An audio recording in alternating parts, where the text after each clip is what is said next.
কি গো গিন্নি, এটা কিসের ফর্দ? কোনো অনুষ্ঠান হবে নাকি? বিয়ে হবে গো। বিয়ে? কার বিয়ে? ভগবান শিবের সাথে দেবী পার্বতীর বিয়ে। সামনে শিবরাত্রি, মনে নেই? হ্যাঁ, তা মনে আছে, কিন্তু এই ফর্দটা কি জন্য গিন্নি? আমি শিবরাত্রির দিন বিকেলে বাবার মাথায় দুধ ঢালতে যাব, তাই তোমাকে আগে থেকে লিখে দিলাম কি কি লাগবে। সব আগে আগে নিয়ে আসবে। হ্যাঁ, দেখি কি লেখা আছে। দুধ 1 সের, গঙ্গা জল, নারকেল, ঘি, মধু, দই, সন্দেশ, রসগোল্লা, আকন্দ ফুলের মালা, ধূপ, মোমবাতি, 108টা বেলপাতা, ধূত্র ফুল, নীলকণ্ঠ ফুল, লাল পাড় সাদা পাটের শাড়ি। ওরে বাবা, এত কিছু! হুম, এখন ওরে বাবারে মারে কিছু চলবে না, চলবে না। আর আগে থেকে লিখে দিয়েছি, আমি কোনো বায়না শুনবো না। হ্যাঁ, যদি না নিয়ে আসো তাহলে কিন্তু চলে যাব। হ্যাঁ, বলি, শিবরাত্রির দিন তো মেয়েরা বাবার মাথায় দুধ জল ঢালে বাবার মতন স্বামীর কামনায়। তা আমি তোমার স্বামী তো উপস্থিত, তাই এত কিছু। তোমার মঙ্গল কামনায় গো। তুমি আর বাড়তি কথা বলবে না, যা বলেছি সেদিন নিয়ে আসবে। হ্যাঁ, বেশ বেশ, ঠিক আছে বাবা, ঠিক আছে। তাহলে আমি এখনই যাই, সব দোকানে দোকানে বায়না করে আসি। সেদিন তো এইসব জিনিসের চাহিদা তুঙ্গে থাকে। হ্যাঁ, তা যাও, সেটাই বুদ্ধিমানের কাজ হবে। হ্যাঁ,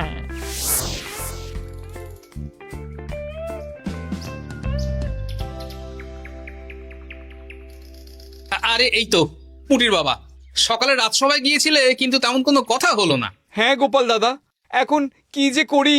ঠিক আছে ঠিক আছে, আমি দেখছি কি ব্যবস্থা করা যায়, বুঝলে। ঠিক আছে গোপাল দাদা, একটু দেখো, বুঝতেই তো পারছো অভাবের সংসার। হ্যাঁ হ্যাঁ, কোনো চিন্তা করো না।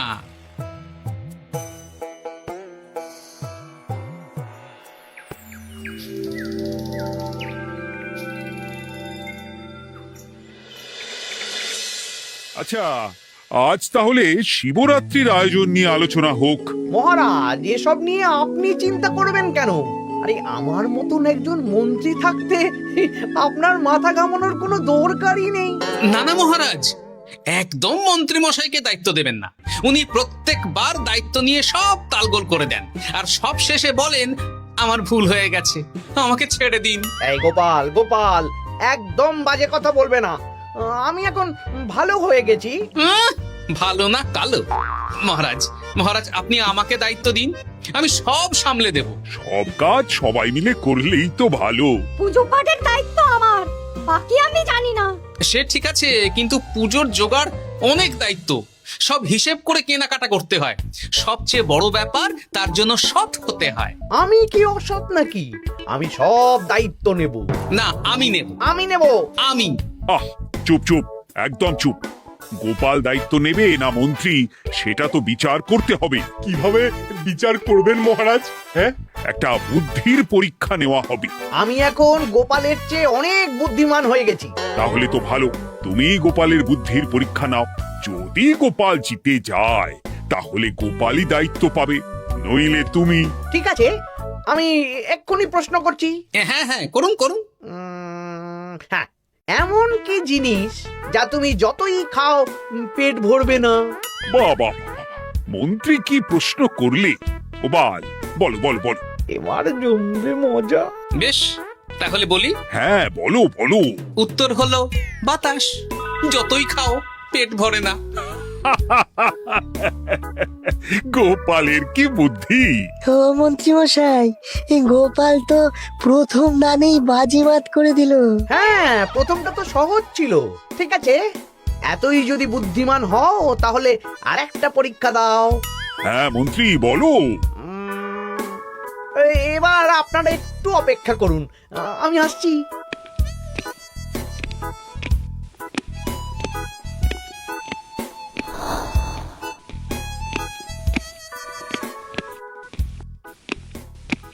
এই তো মন্ত্রী এসে গেছে, আবার হাতে একটা খাঁচা।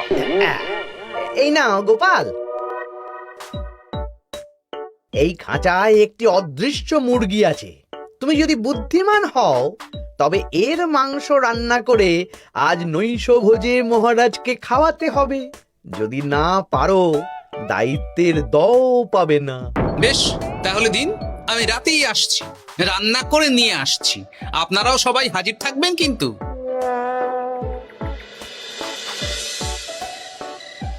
এই সেরেছে, গোপাল যে এখনো এলো না। গোপাল নির্ঘাত ফেসেছে। এই তো চলে এসেছি, এ কি গোপাল, তুমি তো খালি হাতে। মাংসের ঝোল রেঁধেও এনেছি। কই গোপাল, অদৃশ্য মুরগির ঝোল কোথায়? হ্যাঁ, কোথায় গোপাল? আহ, মহারাজ, অমন সুস্বাদু মুরগি আমি আগে কখনো খাইনি। আমি সেটা রান্না করে রাজপ্রাসাদের প্রধান ফটকের বাইরে রেখে এসেছি। মস্করা হচ্ছে, চলুন তো গিয়ে দেখি। হ্যাঁ, চলো তো।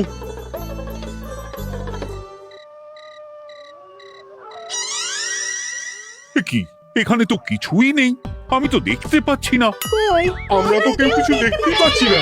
কোথায় কোথায় মাংসের ঝোল? আরে মন্ত্রী মশাই, অদৃশ্য মুরগি রান্না করলে ঝোলটাও তো অদৃশ্যই হবে। আপনি দেখতে পাচ্ছেন না, মানে আপনার মনে পাপ আছে, নইলে আপনার চোখের সমস্যা। মহারাজ তো ঠিকই দেখতে পাচ্ছেন, তাই না মহারাজ? এই রে, গোপাল তো মোক্ষম জবাব দিয়েছে। হ্যাঁ হ্যাঁ, চমৎকার ঘ্রাণ বেরোচ্ছে। মন্ত্রী, তুমি দেখতে পাচ্ছ না কেন? ইয়ে না, মানে ঠিক আছে, ঠিক আছে, পাচ্ছি, দেখতে পাচ্ছি। একটু ঝাপসা লাগছে, মনে হয় চোখ দেখাতে হবে। তার মানে গোপাল তো মন্ত্রী মশাইকে পর পর দুবার হারালো। আর একটা সুযোগ দিন মহারাজ, শেষ সুযোগ। বেশ, দিলাম। গোপালের কিন্তু বিশাল বুদ্ধি। মন্ত্রী, দেখো তো তুমি পারো কিনা, আর এটাই শেষ সুযোগ। মহারাজ, গোপাল যদি এতই বুদ্ধিমান হয়, তবে ও কি বলতে পারবে কাল ভোরে আমার মনে প্রথম কোন চিন্তাটা আসবে? এটা তো খুবই সহজ কথা। কাল ভোরে আপনার মনে প্রথম চিন্তা আসবে মহারাজ যেন দীর্ঘজীবী হন এবং রাজ্যের উন্নতি হোক। এই সেরেছে, এবার তো মহা ফাপড়ে পড়লাম। আমি যদি বলি না, এটা আমার চিন্তা ছিল না, তবে মহারাজের কাছে গর্দান যাবে। আর যদি বলি হ্যাঁ, তবে গোপালের বুদ্ধির কাছে আমাকে হার মানতে হবে। কি মন্ত্রী, বলো। হ্যাঁ, ঠিক বলেছ গোপাল, এটাই আমার চিন্তা ছিল। সাবাস গোপাল, সাবাস, কি তীক্ষ্ণ বুদ্ধি। তাহলে এই বুদ্ধির পরীক্ষায় বিজয়ী হলো গোপাল। জয় গোপালের জয়। তাহলে শিবরাত্রির পুজোর আয়োজনের দায়িত্ব এবার গোপালের। আমার আর কোনো চিন্তা রইল না। মহারাজ, গোপাল তো সব দায়িত্বই পেল, আমাকেও কিছু একটা দায়িত্ব দিন। আমিও একটা ঈশ্বরের সেবা করার সুযোগ চাই। আহ, তুমি তো হেরে গেলে। তাতে কি, ভালো কাজ করতে চাইছি, একটু সুযোগ দিন মহারাজ। বেশ, তাহলে তুমি গ্রামবাসীদের ভোগ প্রসাদ খাওয়ানোর দায়িত্বটা নাও। ধন্যবাদ মহারাজ। হ্যাঁ মন্ত্রী, মিলেমিশে কাজ করো, কিন্তু ঝামেলা করো না। না না, আমি সুষ্ঠুভাবে পালন করব। ঠিক আছে মন্ত্রী মশাই, তাহলে ওইটুকুই করুক, কিন্তু আমার কাজে কোনো বাধা দিতে আসবেন না। না না না, তোমার কাজে কোনো বাধা আসবে না। আমি ভোগ প্রসাদ বিতরণ, খাওয়া দাওয়া, এই সব ব্যাপারটা দেখব।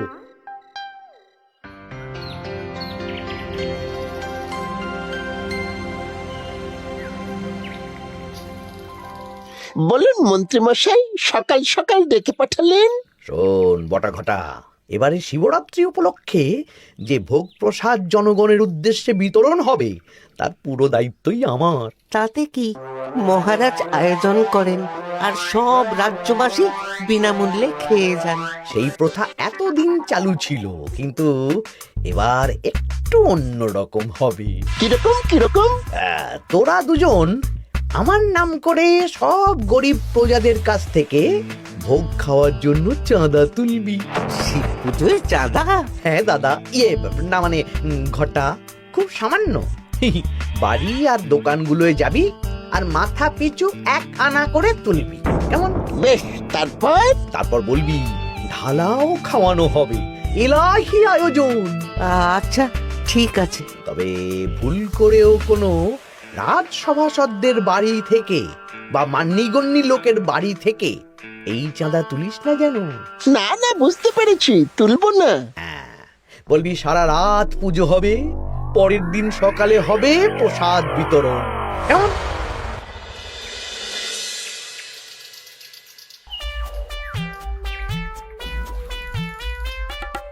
বলা, এবারে শিবরাত্রি উপলক্ষে যে পূজা হবে তার ভোগ প্রসাদ খাবে তো?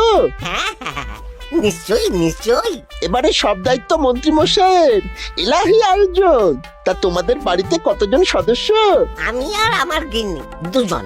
তাহলে দুয়ানা দাও, এক আনা করে দুজন। আবার অর্থ দিতে হচ্ছে? হ্যাঁ, এলাহি আয়োজন, তাই এই সামান্য অনুদান। আচ্ছা বেশ, এই নাও দুয়ানা। চিন্তা করো না ভোলা, এমন খাওয়ানো হবে না। রাতের বেলা শিব পুজো আর পরের দিন সকালে জীব পুজো। বাবা বাবা বাবা, সব দোকানে দোকানে আমি যাচ্ছি, আর তুই লোকজনের বাড়ি বাড়ি যা। বেশ। রে, কত হলো?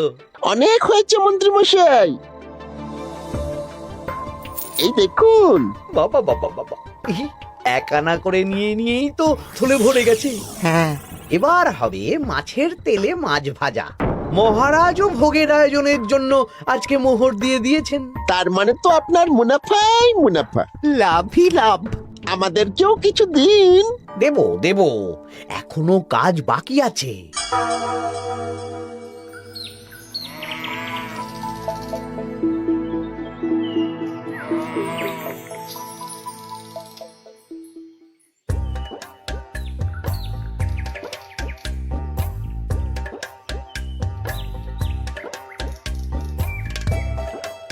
আরে আরে গোপাল দাদা যে, এত কিছু কি নিয়ে যাচ্ছ?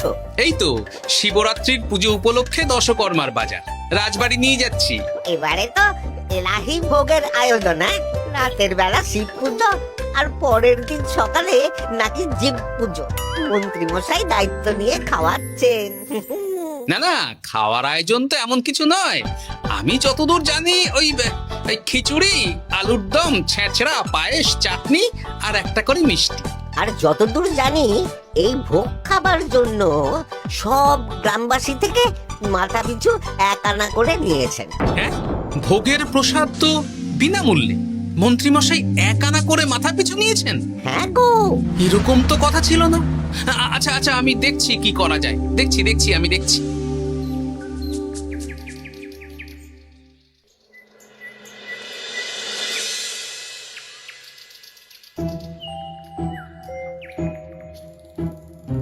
ভায়া, বলছি তোমার কাছে মন্ত্রী মশাই এসেছিলেন? হ্যাঁ, চালের বায়না করে গেলেন। তা কি চালের বায়না করলেন? খুবই সাধারণ চাল, আমার দোকানে সবচেয়ে কম দামি চাল বলতে পারো। সে চাল তো আমি পুজোর দিন পাঠিয়ে দেব বলেছি। আচ্ছা, কেনাকাটার রসিদপত্র? না না, সেসব হয়নি, শেষে দেব। শোনো, মহারাজের আদেশ, মন্ত্রীমশাই যে চাল বলেছেন তার থেকে 5 গুণ উৎকৃষ্ট মানের চাল দেওয়া চাই। যে চাল রাজা বাদশারাও খুব কম খান, সবচেয়ে দামি চাল। আচ্ছা, আর ডাল? ওটাও 1 নম্বর মানের সোনামুখ দেবে। বেশ। মন্ত্রীমশাই যা যা বায়না দিয়েছেন পরিমাণ এক থাকবে, শুধু জিনিসপত্রের মান বাড়বে। ঠিক আছে? আচ্ছা ঠিক আছে।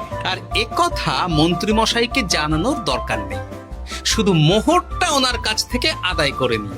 যেদিন খাওয়ানো হবে সেদিন বিকেলে যাবে, মানে শিবরাত্রির পরের দিন বিকেল। বেশ।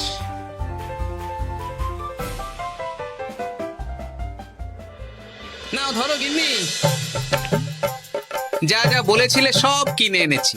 এবার আমি মন্দিরে গেলাম, কেমন? ঠিক আছে গো, তুমি কি ভালো। দীক্ষেতা, চললাম এখন ভিড় সামলাতে।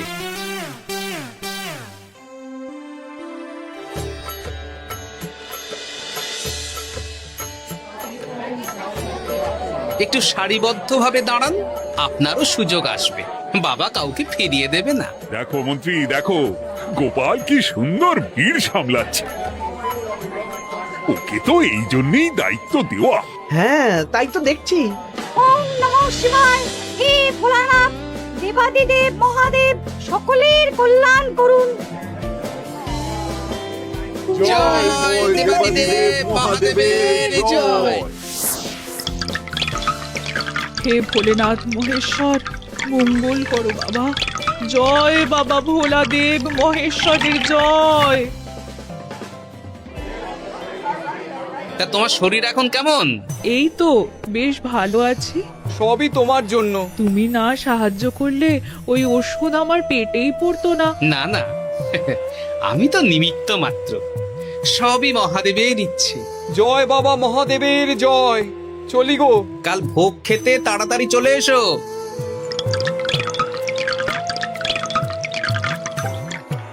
জয় দেবাদিদেব মহাদেবের জয়।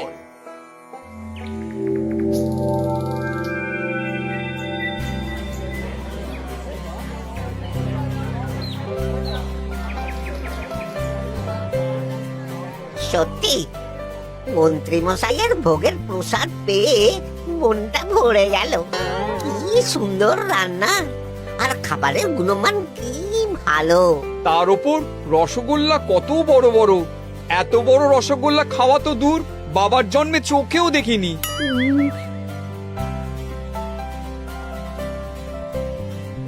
এই সেরেছে।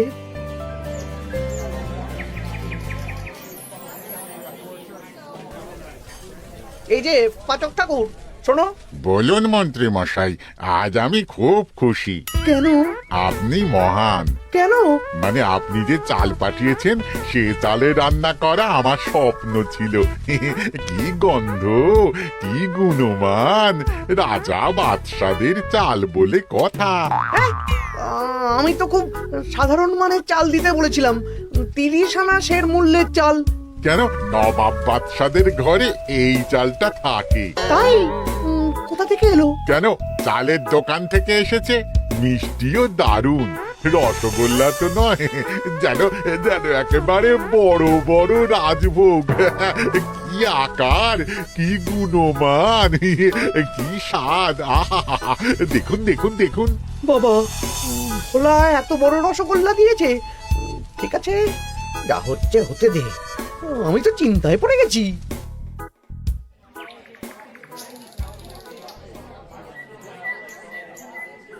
মন্ত্রী, তুমি কি করেছো?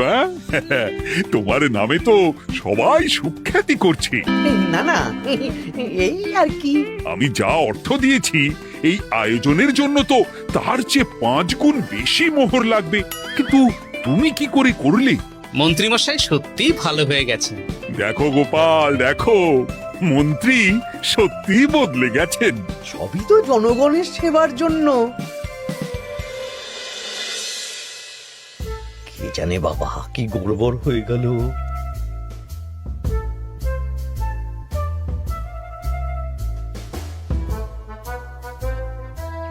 মন্ত্রী মশাই, বকেয়া পাওনা নিতে এলাম। আপনার মোট হয়েছে চালের 350 মোহর, মুগ ডালের 250 মোহর, আর মশলাপাতি 100 মোহর। হ্যাঁ, বলো কি? মন্ত্রী মশাই, ওই আপনার মোট বকেয়া 300 মোহর। আর আমার এই 150 মোহর। হ্যাঁ, চলুন মহারাজ, একটু মন্ত্রীমশাইয়ের বাড়ির দিকে ঢু মেরে আসি। চল। চলুন, ওনাকে গিয়ে ধন্যবাদ জানিয়ে আসি। এই না না না, আরে আরে আমি কি করে দেব? আমি কি চন্দ্রমুখী আলু দিতে বলেছিলাম? আমি কি করে দেব? না না, ও আপনাকে দিতেই হবে। হ্যাঁ, কি বলছো মন্ত্রী? তুমি এত ভালো কাজ করেছো, এত বড় মুখ করে সকালে বললে যে সবই জনগণের সেবার জন্য। আরে আমি কিভাবে জানবো যে এত খরচ হয়ে যাবে? কেন মন্ত্রীমশাই, আপনি তো গ্রামবাসীদের থেকে অর্থ নিয়েছেন, মাথা পিছু 1 আনা করে। হ্যাঁ, মানে এই সব তো কথা ছিল না। এই সেরেছে, গোপাল কি করে জেনে গেল? এসব কথা কি আর চাপা থাকে? আর সেই জন্যই তো আপনি ভালো মানের খাবার খাইয়েছেন। সত্যি তো, যে মানের খাবার খাওয়ানো হয়েছে তা কৃষ্ণনগর কেন, আশেপাশের কয়েকটা নগরের লোকও এই জিনিস চোখে দেখেনি, আর তাই তুমি অর্থ আদায় করেছো। না মানে, আমি বুঝতে পারছি না, আমার অনুমতি ছাড়া এগুলো হলো কি করে? মন্ত্রী মশাই, বকেয়া পাওনা দিন, নইলে খারাপ হয়ে যাবে বলে দিচ্ছি। হয়ে গেল, আমি ভিখারি হয়ে গেলাম। অগিন্নি, মোহরের থলেগুলো নিয়ে এসো, গয়নাগাটি নিয়ে এসো। আমাকে পথে বসিয়ে দিল। কে কে আমার এত বড় সর্বনাশ করলো? আমি মন্ত্রী মশাই, আমি। আপনি যখন চাঁদা তুলে ভালো খাওয়াতে চাইছেন, তাই সবচেয়ে ভালো খাওয়ানোর ব্যবস্থা করে দিলাম, তাও আবার আপনার ঘাড় ভেঙে। আমার সর্বনাশ হয়ে গেল।